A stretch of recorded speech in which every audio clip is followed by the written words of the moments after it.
لباجار دهو که کنفرانس نخوشی دومدرش هات انجامدان به پشتوانی کلیجا نوشداری بریتانیا. بجدار بوین وی کنفرانسی جیوان جورا کنفرانسان به گرنگ دزانن و دویژن. شیانو پیشکتنا دناوا واندا دناوا مدانینو.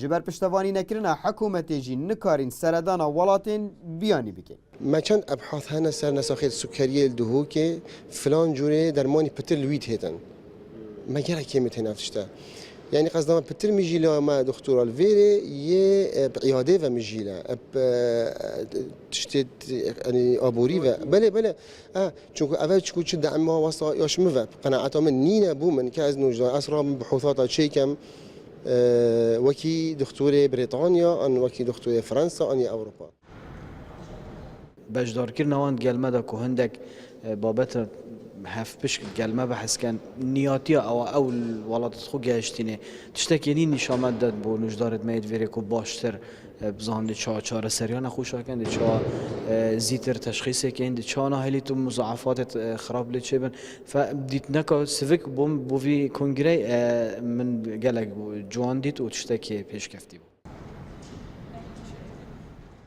رهبریا کنفرانسی جی دبیجیتن یکم کنفرانس بوی آوایی لهرما کردستان تیکرن و گرنگیک تایبت هیا اجبوی دکتورن مد بوارن زانسته نوش داریده. دکتوری می کردی ویریجی گلک بجدار بین زیادترش 200 کسا بجدار بین و اوه یکم کنفرانس کردستانی که حسا عددك زور دكتور بجدار بن وبيت پشتوانی کرن اش مؤسسات علمية بريطانيا.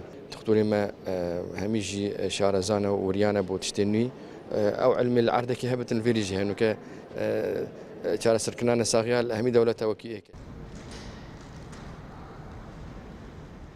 پترجه 200 دکتوران ده پسپورین جدا دا لسرانسری هرما کردستان بجداری وی کنفرانسی کریا و زوربه وان بجدار بویانجی. هبون وان کنفرانسان به کار گرنگ دزانن و دبیجن. جبرکو ام وکولینا ناکنو پشتوانی لما نایکرن. لورا اف کنفرانسا دلیوانا بخو مفای جه دکتورین بیانی ور بگرین. عبدالصمد ریکانی NRT 2